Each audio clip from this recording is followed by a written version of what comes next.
अब तक की 5 अहम खबरें। बाबरी मस्जिद को फिर से बनाने की मांग उठा रहे जेएनयू में स्टूडेंट विंग दीवार पर रिबिल्ट बाबरी मस्जिद के नारे लिख रहे।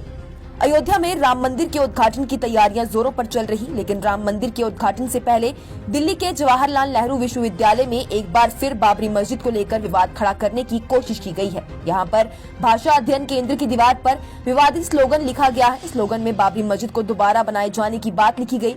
इस मामले पर काफी ज्यादा विवाद देखने को मिल रहा है। जेएनयू में भाषा अध्ययन केंद्र की दीवार पर लाल रंग में लिखा गया रिबिल्ट बाबरी मस्जिद 6 दिसंबर। वहीं इस स्लोगन के ठीक बगल में एनएसयूआई भी लिखा गया। अब आरोप लग रहा है कि एनएसयूआई द्वारा इस तरह से विवाद खड़ा करने की कोशिश की गई है।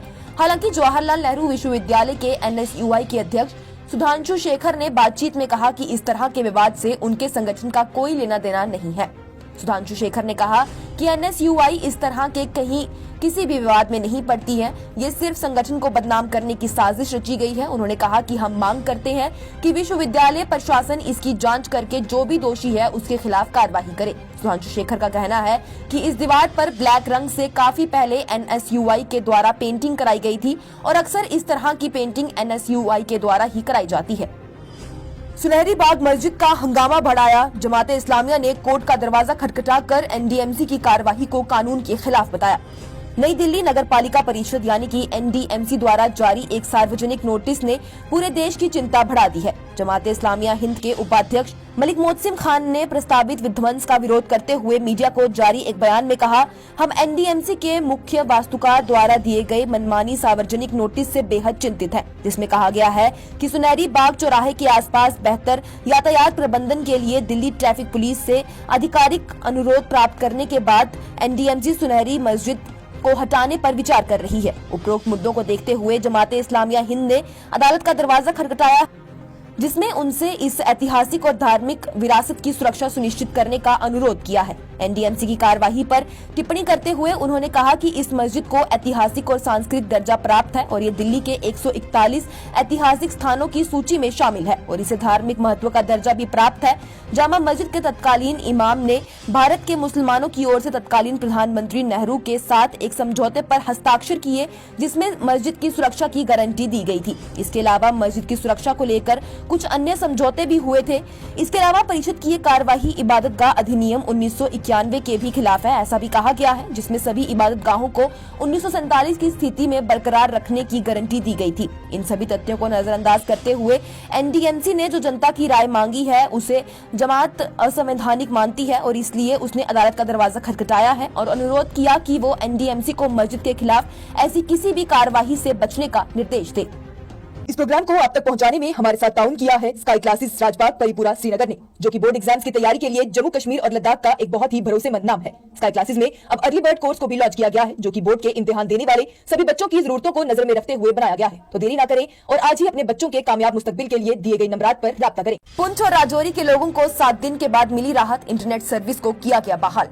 पुंछ के बफलियाज में हुए एनकाउंटर के बाद आज शाम में प्रशासन की तरफ से लोगों को बड़ी राहत देते हुए इंटरनेट की सेवाओं को खोल दिया गया है। आपको बताएं तो लगभग 9 दिन पहले जम्मू के पुंछ जिले में 2 आर्मी की गाड़ियों पर घात लगाए बैठे आतंकियों ने हमला किया था, जिसके बाद इलाके में घेराबंदी कर दी गई और तफ्तीश जारी कर दी गई। वहीं उसके बाद कुछ लोगों को भी तफ्तीश के लिए उठा लिया गया था, जिनमें से 3 लोगों को बड़ी ही बुरी हालत में मरा हुआ पाया गया। जिसके बाद से सोशल मीडिया पर लोगों ने और भी कई सारे वीडियोस वायरल करना शुरू कर दिए, जिसमें ये दावे किए जाने लगे कि आर्मी ने इन लोगों को उठाया और फिर इन्हें टॉर्चर भी किया।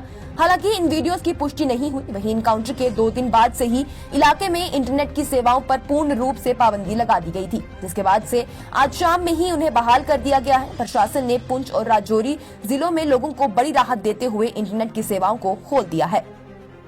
राजस्थान में सत्ता बदलते ही गर्जा बुलडोजर गोकामेडी को गोली मारने वाले आरोपी का तोड़ा गया घर।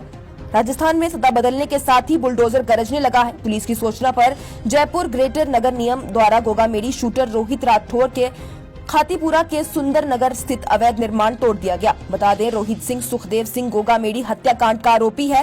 पुलिस ने रोहित सिंह और फौजी को चंडीगढ़ से गिरफ्तार किया था। पूरे मामले की जांच राष्ट्रीय जांच एजेंसी यानी कि एनआईए कर रही है। राष्ट्रीय राजपूत करनी सेना के अध्यक्ष सुखदेव सिंह गोगामेडी हत्याकांड के शूटर रोहित सिंह राठौर के जयपुर के खातीपुर इलाके में सुंदर वन कॉलोनी में किया गया अवैध निर्माण ये ग्रेटर सेक्टर नगर निगम द्वारा ध्वस्त कर दिया गया। इस मौके पर भारी पुलिस बल मौजूद रहा। उल्लेखनीय है कि 5 दिसंबर को जयपुर के श्यामनगर इलाके में राष्ट्रीय राजपूत करनी सेना के अध्यक्ष सुखदेव सिंह गोगामेड़ी की उनके घर में बातचीत के बहाने घुसे 2 हमलावरों ने ताबड़तोड़ गोलियां चलाकर हत्या कर दी थी। अतिरिक्त महानिर्देश police crime and AGTF Dinesh MN ने बताया कि शूटर की पहचान रोहित सिंह राठौर निवासी गांव जुसरी थाना मकराना हाल जसवंत नगर जयपुर एवं नितिन फौजी निवासी थाना सदर महेंद्रगढ़ हरियाणा के रूप में की गई। शूटर रोहित सिंह राठौर द्वारा खातीपुरा इलाके में अवैध कब्जे की सूचना मिलने पर इस बारे में संबंधित नगर निगम को अवगत कराया गया। गुरुवार को पुलिस दल की मौजूदगी में ग्रेटर नगर निगम द्वारा खातीपुरा के सुंदर नगर में शूटर रोहित राठौर के किए गए अवैध निर्माण को तोड़ दिया गया। पेगासस सॉफ्टवेयर ने 2 पत्रकारों के फोन्स को बनाया निशाना। एमनेस्टी की रिपोर्ट में हुआ बड़ा खुलासा। एमनेस्टी इंटरनेशनल ने पेगासस सॉफ्टवेयर के जरिए जासूसी को लेकर बड़ा दावा किया है। रिपोर्ट में कहा गया कि हाल ही में आईफोन पर पेगासस सॉफ्टवेयर के जरिए टारगेट किए जाने वाले 2 भारतीय पत्रकार भी शामिल हैं। वॉशिंगटन पोस्ट के साथ पार्टनरशिप में एमनेस्टी इंटरनेशनल की सिक्योरिटी लैब की ओर से फॉरेंसिक जांच में ये दावा किया गया। मालूम हो कि पेगासस एक तरह का जासूसी सॉफ्टवेयर है जिसे इजरायली सर्विलेंस फर्म NSO ने तैयार किया है। NSO ग्रुप का कहना रहा है कि वो इसे लेकर डील केवल सरकारों से करते हैं और गहन जांच के बाद ही ये फैसला लिया जाता है। केंद्रीय इलेक्ट्रॉनिक्स और IT राज्य मंत्री राजीव चंद्रशेखर ने जासूसी के दावे को हाफ फैक्ट्स और तोड़ मरोड़ कर पेश किए जाने वाला बताया है। उन्होंने एक्स पर लिखा, ये एप्पल को बताना होगा कि क्या उनके डिवाइस असुरक्षित है और इस तरह के नोटिफिकेशन को लेकर क्या हुआ। एप्पल को इंडियन CRT के साथ जांच में शामिल होने के लिए कहा गया था। इसे लेकर मीटिंग हुई थी और पूछताछ जारी है।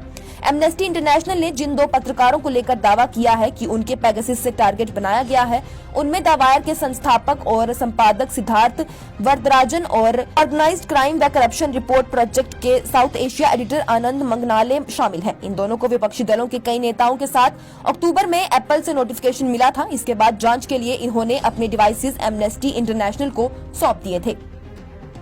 ये प्रोग्राम आप तक पहुंचाने में हमारे साथ ताउन किया है बिंद्रू हेल्थ जोन ने। बिंद्रू हेल्थ जोन, जहां आपको मिलेगा हर मर्ज का इलाज, चाहे न्यूरोलॉजिस्ट हो, कार्डियोलॉजिस्ट हो, साइकियाट्रिस्ट हो, फिजियोथेरेपिस्ट हो, ऑर्थोपेडिशियन हो या फिर चाइल्ड स्पेशलिस्ट ही क्यों ना हो, सभी आपको मिलेंगे एक ही जगह, बिंद्रू हेल्थ जोन में। तो देरी ना करें, अगर आप भी किसी बीमारी से परेशान हैं तो आज ही जाएं Bindroo health zone, IG road, Iqbal park, Srinagar में। ये थी अब तक की 5 अहम खबरें। लेटेस्ट अपडेट्स के लिए देखते रहिए न्यूज इनसाइडर 24/7।